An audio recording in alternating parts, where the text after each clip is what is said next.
তুমি যে সময়টা টাকার জন্য কাটাচ্ছ, সেই সময়টা যদি তুমি শিক্ষার পিছনে ব্যয় করতে, তাহলে তোমাকে এত পেরেশান হতে দেখা যেত না। দেখো বোন, আমি যে শিক্ষা অর্জন করব এর জন্যেও তো টাকার প্রয়োজন আছে, তাই না? তাছাড়া শুধু শিক্ষা অর্জন করে আমার জীবনটাকে আমি পঙ্গু বানাতে পারবো না। কেন বোন, কেউ কি শিক্ষা অর্জন করে নিজের জীবনটাকে পঙ্গু বানিয়েছে নাকি? হ্যাঁ অবশ্যই, যেমন ইবলিশ শয়তান সব থেকে বেশি শিক্ষিত হয়ে নিজেকে জাহান্নামের পীর বানিয়েছে। কতটা সত্য, দয়া করে বলতে পারো কেন ইবলিশ শয়তান নিজেকে জাহান্নামের পীর বানিয়েছে? না তা তো জানি না, শুধু এটুকু জানি যে শিক্ষিতরা ধ্বংস হয়ে যায়।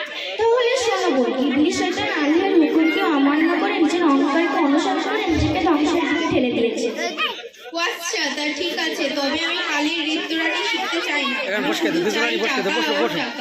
আচ্ছা বোন, তুমি কি জানো নবী উম্মত অরিজের জন্য কি রেখে গেছে? হ্যাঁ অবশ্যই, নবী আইয়ুব আলাইহিস সালাম, নবী সুলাইমান আলাইহিস সালাম, সব অন্যান্য নবীরা তাদের উম্মতের আরশের জন্য টাকা পয়সা রেখে গিয়েছে, তাই আমার কাছে টাকাই বেশি গুরুত্বপূর্ণ।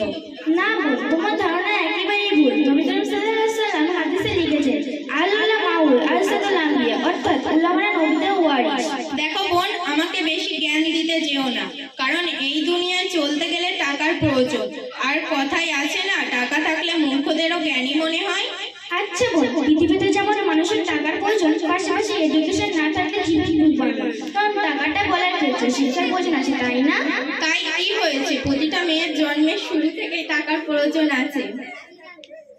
আচ্ছা বোন, একটা কথা বলবো? তা বলো, আমি শুনছি। শোনো, টাকাটা হলো ফেরাউন, হারুন, নমরুদ, কাফের সর্দারদের সম্পদ, আর জ্ঞান হলো নবীদের সম্পদ।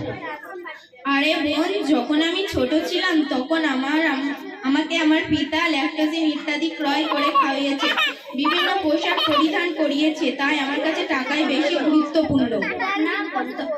না বোন, তখন তুমি ল্যাকটোজেন খাওনি, তখন তুমি তোমার মায়ের স্তরে দুধ পান করেছিলে, তখন তোমার মা তোমাকে তথাস্ততা চিন্তা শিখিয়েছিল। আরে সেই থেকে দেখছি শুধু শিক্ষা নয়ে পড়ে রয়েছে, কারণটা কি বলো তো? তেমন কিছু কারণ না, শুধু দুই একটা কথা বলবো। তা বলো, আমি শুনছি। আচ্ছা বোন, যদি তুমি টাকা সঞ্চয় করে জমিয়ে রাখো তাহলে চুরির সম্ভাবনা আছে, আর যদি তুমি শিক্ষা মূল রাখো সঞ্চয় করে জমিয়ে রাখতে পারো তাহলে চুরির সম্ভাবনা নেই। হ্যাঁ ঠিক কথা। শুধু তাই নয়, আর যদি তুমি সারা জীবন টাকার পিছনে পড়ে থাকো তাহলে টাকা মানুষকে বোকা বানায় আর চলার পথকেও অন্ধকার করে দেয়। মাশাআল্লাহ, সুবহানাল্লাহ, খুব সুন্দর কথা। তাহলে কি আলোকিত নেই? নিশ্চয়ই। শোনো, হাদিসে আসে আলাইহিস সুকুন, অর্থাৎ যাদের ভিতরে শিক্ষা থাকে তাদেরকে কেউ বোকা বানাতে পারে না। তাহলে কি টাকার প্রয়োজন নেই? হ্যাঁ অবশ্যই, টাকা এবং শিক্ষা ম্যানেজমেন্টকে সমানভাবে চলে। ও আচ্ছা, তা ঠিক আছে, তাহলে আমার মনের ভুল আছে, আমিও পরের দিন থেকে অ্যাডমিশন নাম্বার নিয়ে ইতিমধ্যে ক্লাস।